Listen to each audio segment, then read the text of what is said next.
This is the sweet spot for tax-efficient retirement income. And when you think about retirement, you probably picture a certain lifestyle, not a tax bracket. But the truth is, your tax bracket determines how much of your income you actually keep. And for many retirees, one of the best places to live financially is in the 12% income tax bracket.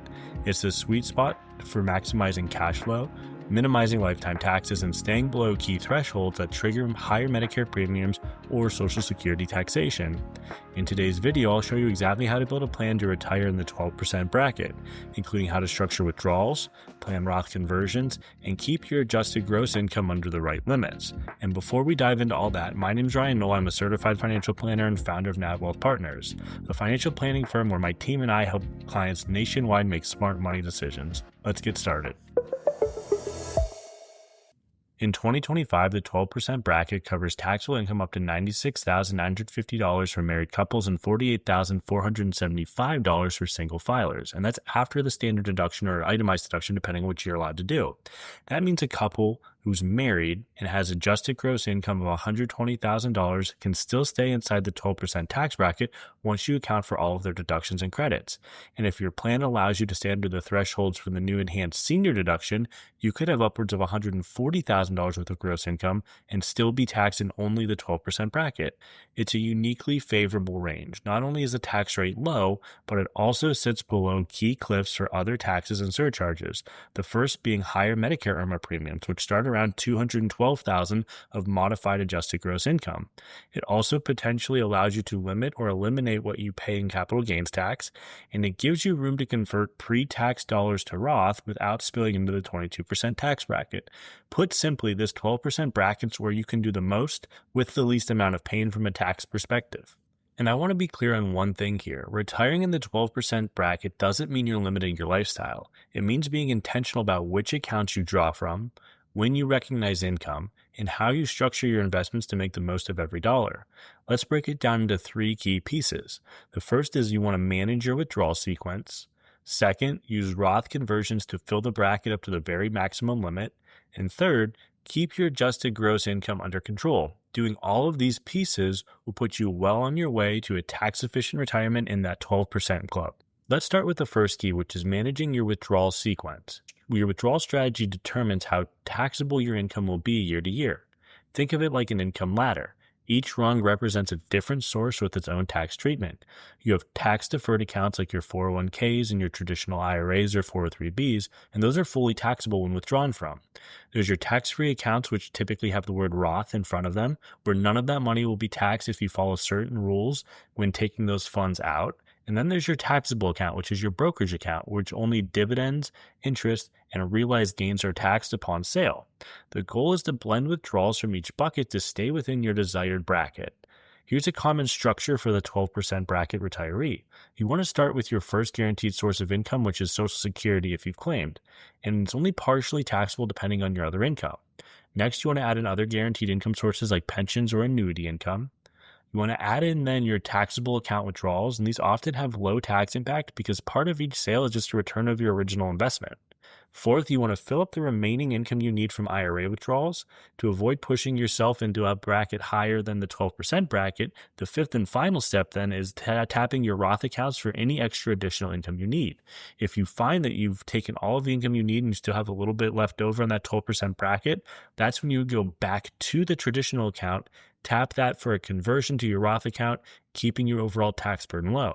Now, this blend is going to keep everything steady while allowing your portfolio to continue compounding efficiently while providing you with an income stream that allows you to sustain the life that you want to live. That takes us to the second key step, which is something we just talked about a few minutes ago, and that's filling the 12% tax bracket with Roth conversions.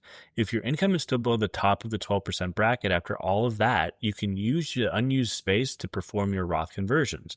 A Roth conversion means moving money from your pre-tax 401k or IRA into a Roth IRA and paying taxes now at today's rate. For example, if your taxable income is $70,000 as a couple, you still have roughly $26,000 of space left in that 12% tax bracket this year.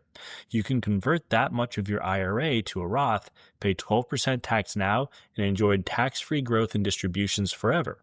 And here's why that matters. You're locking in low tax rates today before tax brackets potentially increase in the future. You're reducing future required minimum distributions at age 73 or 75 that could push you into higher income tax brackets later on. And you're building a tax-free income bucket for future flexibility. It's one of the most efficient long-term plays you can make, especially in early retirement, before you claim Social Security and required minimum distributions start stacking on top of one another, further elevating your taxable income, causing you to pay more taxes than is necessary. The third key is to keep your adjusted gross income below key thresholds. An adjusted gross income is just the number that determines how many other taxes and surcharges you pay, not just income tax. There's the Medicare surcharge, where if you're a married couple and you're below $212,000 of adjusted gross income, you pay no surcharge on your Medicare premiums. There's the Social Security tax thresholds that you need to be aware of, which are $32,000 for couples and $25,000 for single filers.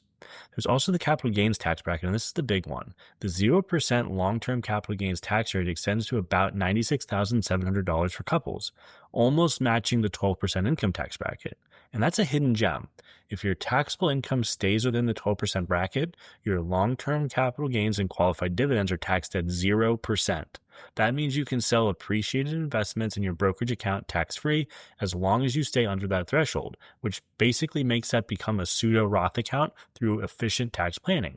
So by controlling your withdrawals and conversions, you can keep your adjusted gross income low enough to benefit from both the 0% capital gains tax bracket and the 12% ordinary income tax bracket, while also keeping in mind other key taxes and thresholds for surcharges that you want to avoid. Before we jump into a brief case study, I wanted to take a minute to say thank you to each and every single one of our viewers. We appreciate you all who tune into our videos each and every day. I've gotten to know some of you through the comment section and even through in-person meetings where we've talked through your own financial situation. We appreciate your support and feedback more than you know. And for those of you who have not yet subscribed, please remember to do so and hit that like button. And if you want to schedule time to talk to someone on the team about your situation more in depth, please follow the link in the description below.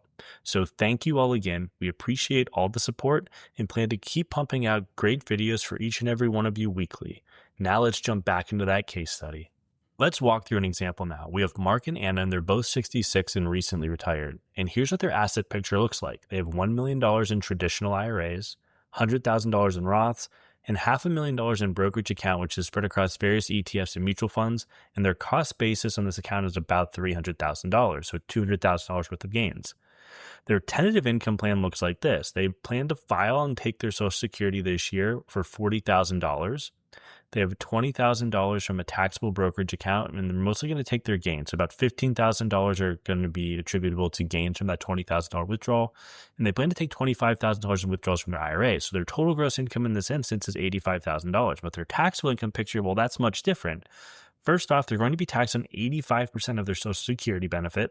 So let's assume they will take the standard deduction of $34,700, and note that I'm not accounting for the enhanced senior deduction for the next 3 years. But in that scenario, they would still qualify for an additional $12,000 under the current rules, but we're going to throw that aside because that's not a permanent tax fixture. Their taxable income in this instance would be 85% of their Social Security benefit plus their capital gains plus their IRA withdrawals less that standard deduction. So that's going to give them a grand total of $39,300 for taxable income. This allows them to convert an additional $57,650 to Roth to remain in the 12% tax bracket. Now, we know that they need roughly $5,000 per month to live on, or $60,000 annually after tax. They also want to start traveling abroad and plan to spend another $10,000 a year to do that. So their after-tax need is $70,000. If they max out the 12% bracket, they'll have more than enough after-tax income to satisfy those needs. But is this optimal? They're still going to owe $11,157 in federal tax in this instance. So we know that they're going to meet their cash flow needs, but is there a better way? Let's start by looking at lifetime taxes and how to sequence their withdrawals in order to optimize their plan. Another consideration for Mark and Anna would be to delay Social Security until age 70. Use their IRA to fund their lifestyle over the next 4 years and convert the difference to Roth up to the upper end of the 12% tax bracket. They would then at age 70 collect Social Security that is roughly $12,000 a year higher than what it is if they were to collect today, which will give them roughly $80,000 more in income from Social Security alone if they live until age 90. Their break-even point in that analysis would be somewhere around age 78. And they would be able to systematically reduce their IRA more quickly and convert more funds to Roth right out of the gate, all while leaving their taxable brokerage account untapped. What that then allows them to do is leave the Roth invested until they completely deplete their brokerage account, which newsflash will never happen for them based off of what they're spending. And they will be able to roughly realize $50,000 of capital gains annually at that point before they would have to pay any capital gains tax on them. Their overall balance would be still roughly the same as if they followed their original strategy, but what they will have accomplished is one, a higher Social Security benefit for the rest of their life, and less tax overhead from shifting out of the traditional IRAs sooner. And that's one of the best perks of retiring in the 12% bracket, is that it aligns perfectly with the 0% long-term capital gains tax rate bracket. If your taxable income, including gains, stays under $96,700 as a couple, your long-term capital gains and qualified dividends are tax-free federally. That means you can sell appreciated stock or mutual funds strategically to rebalance your portfolio without triggering taxes, realize gains gradually for spending needs while staying under the threshold, and reset your cost basis each year at no tax cost, making future sales even more tax efficient. This is called gain harvesting, and the strategy works beautifully alongside Roth conversions as long as you plan the timing carefully to avoid overlapping income. So in the example we just went through, let's assume Mark and Anna had no retirement account and everything was just in their brokerage account. It would likely make sense to continue delaying their Social Security until age 70, but what that would allow them to do is realize $96,700 in gains each year and pay no taxes on them. We know that their income needs are roughly $70,000 annually, so they're going to be able to pull that for the next 4 years until they take Social Security without any issues. But what they can do is realize gains at a higher level during those years, then delay Social Security, reinvest the proceeds they do not spend, and in turn create a more tax-efficient portfolio over time for when they do start taking Social Security. But their tax burden will be even lower than it was in the previous example.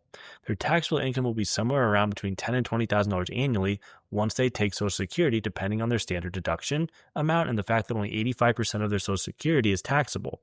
But this will likely leave them in the 10% bracket. In other words, a few $1,000s in taxes per year if they plan accordingly.